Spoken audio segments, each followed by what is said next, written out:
fun to be a kid. All right, may the February 10th meeting of the Board of Zoning Appeals come to order. Mr. Secretary, could go roll call? Yes. Mr. Cassidy, Here. Mr. Bradburn, Here.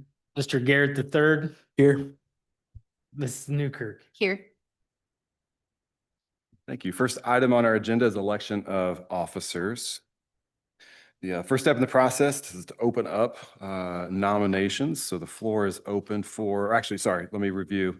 We have president, vice president, and secretary are the offices. So I'll open up the floor for nomination for president. I'd like to nominate Mr. Bradburn as our leader and president. Mr. Bradburn's nominated. Any further nominations? How long do I have to wait? I think we're good. Yeah. It sounds like nominations are closed. Since there's no one opposed, I gracefully accept. Second office is vice president. The floor is open for nominations. I nominate Doug Cassidy to the role of vice president. Mr. Cassidy is nominated. Any other nominations? Hearing none. Congratulations, Mr. Cassidy, Mr. Vice President or Vice Chair. For Secretary, do we have to vote the planning staff in? Okay, so let's open up. Let's open up the floor for nominations for Secretary. I nominate planning staff as the role of secretary. Planning staff's been nominated. Any further nominations? Hearing none, congratulations, planning staff. Thank you for serving that role once again. Look forward to eventful, or less eventful, I should say, 2026. Here we go. Next item on the agenda for us this evening is approval of minutes.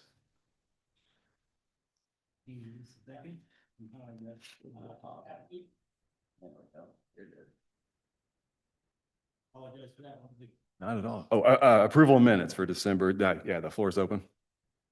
I'd like to make a motion to approve the minutes as presented. Second. I have a nomination for approval and a second. All those in favor indicate by saying aye. Aye. Those opposed, same sign. Motion passes. Moving on down to old business. The secretary could announce this one. Go ahead.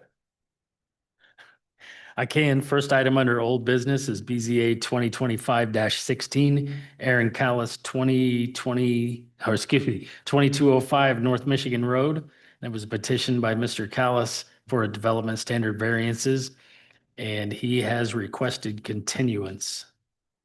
Okay. Have a continuance for old business, which moves us on into new business. First up is the BZA 2026-01. Mr. Secretary, could you read us the business? Yes, first item under new business is BZA 2026-01, Timothy Vanzo use variance. It's a petition by Mr. Vanzo seeking a use variance to allow the western side of the property to be used for residential while maintaining the eastern portion for a structure, warehouse storage. This petition is located, our property is located at 818 South Pike Street in an IL zoning district.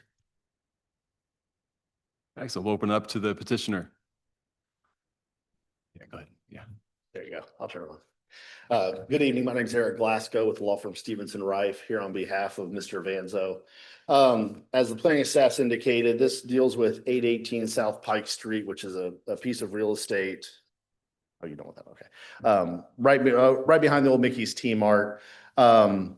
I like coming here because we get the history from Adam, but as I'm walking in, Doug's giving me the history of the building on what all used to be in this warehouse. So I won't pretend to know more than Doug on that, but I think it used to be some Kiefer storage was over there and some other storage facilities were based out of there. It actually was originally residential before the storage was added, and that residential use was maintained for a significant period of time. At some point around 2022, or maybe a little bit before that, that residential use stopped. So where it used to be what we would call a legal non-conforming use, which means that it doesn't fit the zoning, the IL, but it's a legal use because it's being allowed. That ceased to go away when that use stopped. And so they looked at electrical records, the planning department looked at electrical records to determine that that residential use stopped. So in order for the owner to use it as residential, which is his intention, I'll talk a little bit about that. We now need to come back in front of you and request that the use variances, which is what we're doing this evening. Mr. Vanzo has family that lives in the area, one of which is a sister that has special needs. His intention would be to move back to the area, use this as his residence so that he can assist with taking care of that sister. So he's looking to use the portion of it in the front that was residential, but also expand some into, I believe, 2, maybe 4 of the existing storage units and incorporate those into the residential nature of this.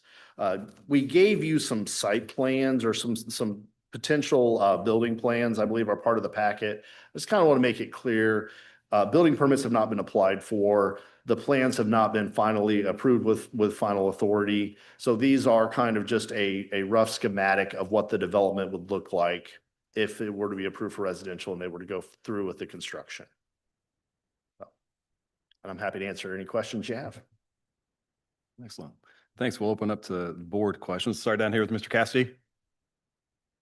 Do you know what will be stored in the back buildings that, is he renting those out, using for self-storage or what's? He rents those out. They're currently rented. I think they have some vacancy, but some of them are rented. They will continue to be rented. I mean, there are legal requirements of what can and cannot be stored in a storage unit. And so I would assume that they're abiding by that and meeting those standards, but no, he does not. We don't know exactly what's going to be stored in there. Adam could add a little bit more to this, but with this being IL and the residential being adjacent to industrial and specifically with the storage facility and the lack of knowledge of what's in there, the design standards that have to be met for the residential will kind of go, it's my understanding, go beyond the local, and they'll have to meet state design standards as well for that residential construction to increase safety and on that front part of the building. And he's just tearing off the wooden part, not the block part on the south end of that building. It's block. Yeah, that's my understanding. I mean, obviously one of the goals is to make the entire facade look better. And so if you've seen it, it needs some work. So with the amount of investment that's going into it, I don't think the block building is going to look the way it does now. Okay. But I don't think he's looking to rebuild the entire block structure. Okay. I think that is going to be maintained. Okay. That's all I have. Thank you. Go to Mr. Garrett. Yeah, I just want to make sure the petitioner is aware of the conditions imposed on this and make sure he's okay with that. Yeah, I have cleared, I got a copy of the conditions and I emailed those to him and he did not have any issues with those. He's actually on the Zoom. If he had issues, he could, make comment on that. I believe the one, there is an additional structure being built, which is a garage that'll be kind of on the north side. You can kind of see that in the plans. And so he wanted to make sure that that was taken into account with the landscaping buffer, which I believe it is, on the ingress and egress on that. That's all I have. Thank you. Ms. Newkirk, welcome to the board. Thank you so much. You got the floor. I don't have any questions right now. Mine was answered earlier in the pre-meeting. Do you want to restate that just in case, so it's on the record as opposed to the pre-meeting that's not on the Yeah, record? absolutely. So I had asked earlier, how would we go about enforcing the, or not the ordinances, but the conditions that were being suggested here by the staff? And they had explained how they would go about doing that. Yep. So that answered my question. I couldn't remember what you had asked, so I wanted to make sure if it was something I needed to address and get on the record, I could. Absolutely. Thanks. Excellent. Thanks. I have no questions. We'll close that portion and open up the public meeting portion. Is anybody in the public interested in speaking? No one online? No. You look over your shoulder to look on Facebook, I guess. I don't know. All right, so we'll close up the public meeting portion and open up to the board discussion. And/or motions. I'd like to make a motion to approve the requested variance to allow residential use in the western portion of the site.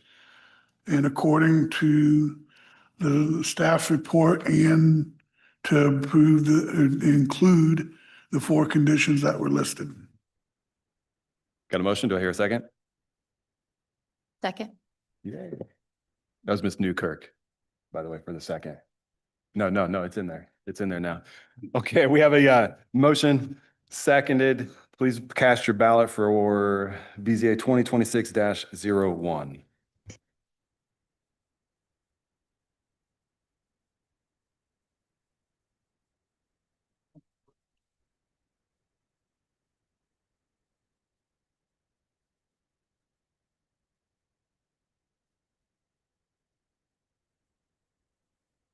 Okay, this is for BZA 2026-01. Ms. Newkirk votes yes. Mr. James votes yes. Mr. Cassidy votes yes. And Mr. Bradburn votes yes. So the quorum has approved. Motion passes. Moving on to the second petition, whenever you're ready, Secretary. Yes, moving on, the second item under new business is BZA 2026-02. And this is for Timothy Vanzo development standard variances.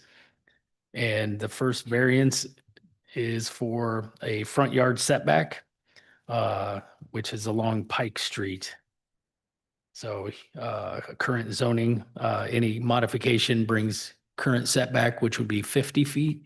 And he's asked that that be brought back to 0, which would comply with the existing block structure. Excellent. How about we discuss all 3 together in the public meeting portion, and then we'll obviously vote each one of them separately? Yeah, so if you don't mind, yeah, go ahead. Yes, that'll work. So moving along, our second one on the agenda would be 2026-02-B, which is a development standard variance for a side yard setback on the north property line. And then the third and final under, excuse me, under 2026-02 is the development standard variance for the landscaping standards buffer yard on the north side of the property. So those are the 3. Excellent. Thank you. All right, petitioner. Thank you. Still Eric Glasgow. I appreciate you bringing up all 3 at once, because I think they all kind of relate to the same issue, which is the way that this site is laid out is not necessarily the most conducive for the IL current zoning standard. And so when we're doing these, it's hard to make the setbacks work with a smaller site like this. So we are looking at setbacks as to the front and side yard, pretty much because the building is already within those setback areas. On the side yard that's going to be a little bit of where they're wanting to build the new garage. And then there's also not enough room for that landscaping buffer that would normally be in the IL. So you can see along the north, so the main things on the front and the side is just an issue of where the existing structures are and wanting to kind of have those still be in compliance and not violate the UDO standards that are applied to this case. Along the north side, they're not looking to lessen the landscaping that's required, but merely to be able to place it closer to the property line. There is a trail that kind of runs, a proposed trail that runs at an angle across the kind of the northern part of this, northwestern side of this parcel. The proposed development and this landscaping is going to do a couple things one is going to provide this new structure that will help to shield the storage facility from the view of the trail and any future parks there. And then also this high density of tree planting that will be along that northern side will also help to provide some shade in that area and also some vegetation for the trails. So we would ask that we get those variances, one, to just make the development conducive for the parcel, but then also to allow us to, get a little bit closer to the property line on that landscaping buffer. Excellent. Thank you.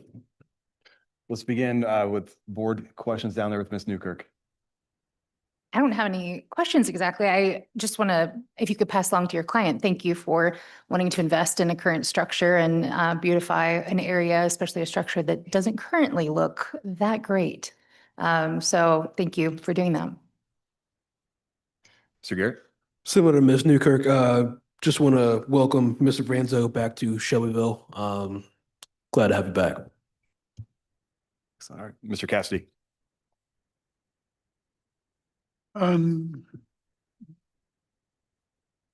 Sidewalks, you're gonna redo all the sidewalks through there?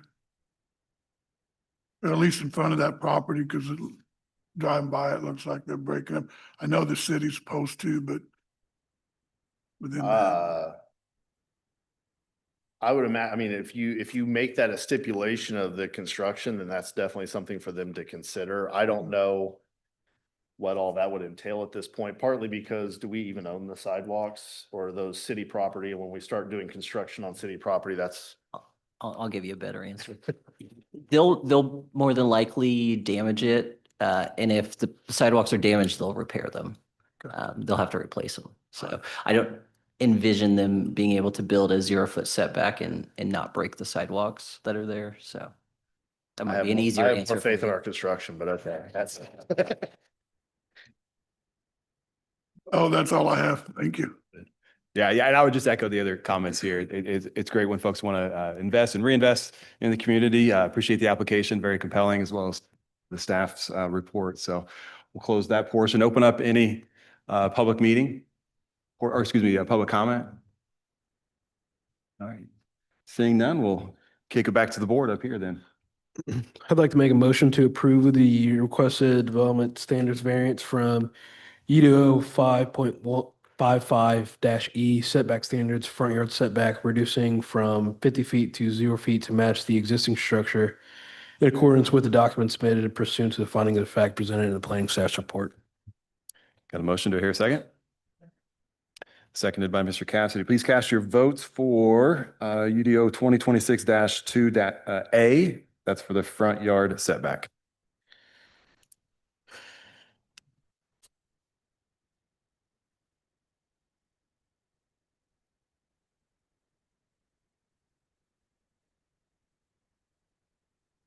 Results of the vote for BZA 2026-02A, front yard setback. Ms. Newkirk votes yes. Mr. Garrett votes yes. Mr. Cassidy votes yes. And Mr. Bradburn votes yes. So it does pass.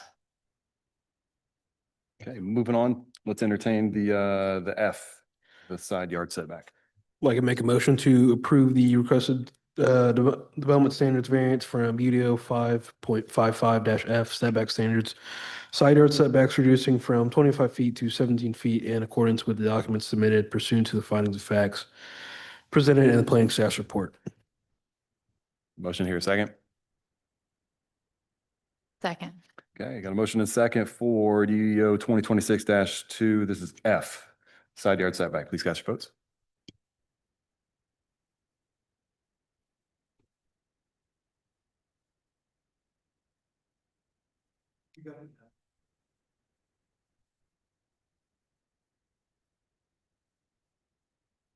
We knew what you're doing.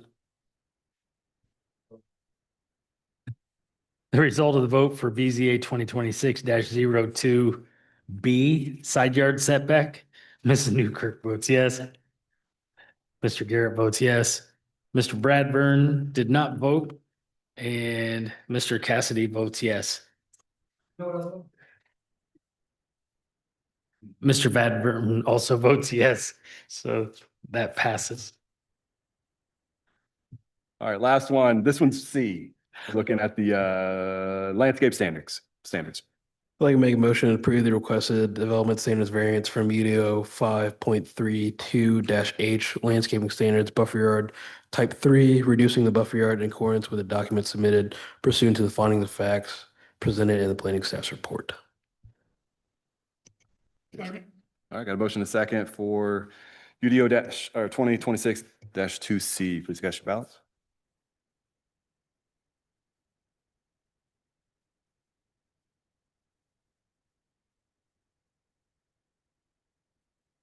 The result of the vote for BZA 2026-2C, buffer yard landscaping setback or reduction would be Mr. Bradburn voted yes.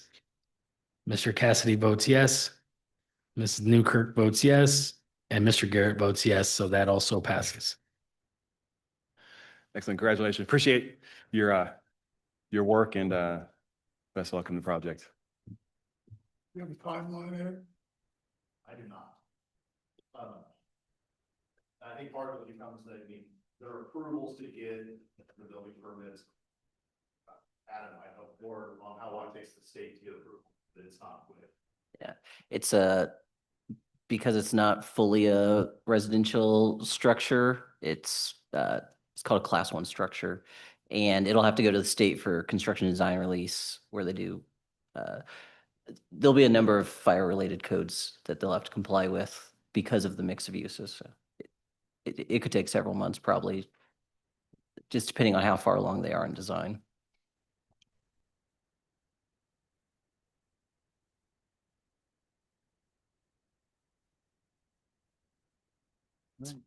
Looks like we're finished with the new business, moving on to discussions.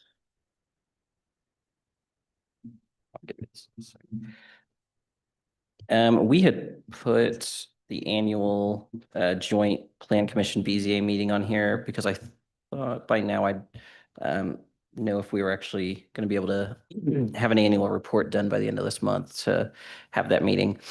So what I will report to the board is by the end of this week, we will know if we'll actually have enough done to have that annual meeting this month.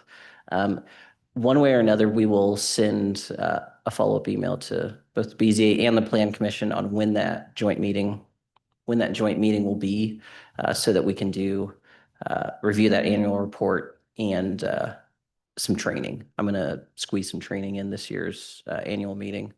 But I was hoping to have things have not slowed down. So I was hoping to be able to give you guys some more insight on if we are actually going to be able to get you an annual report by the end of the month. So that's all I have to report though. Would that still be before a plan commission meeting? More than likely. So we will be fed? Yes, I think you've made me say that twice on the record now. At a plan commission meeting and a BZA meeting. So yeah, we'll feed you. So is there a potential date in mind for that? Okay. Yeah. Yeah, we typically have it like the hour and a half before the regular plan commission meeting. And what is the time for the regular plan commission? 7, so 5:30-ish, 5:30, depending on how much content we have to get through and how much the plan commission has to do that night afterwards. Yeah.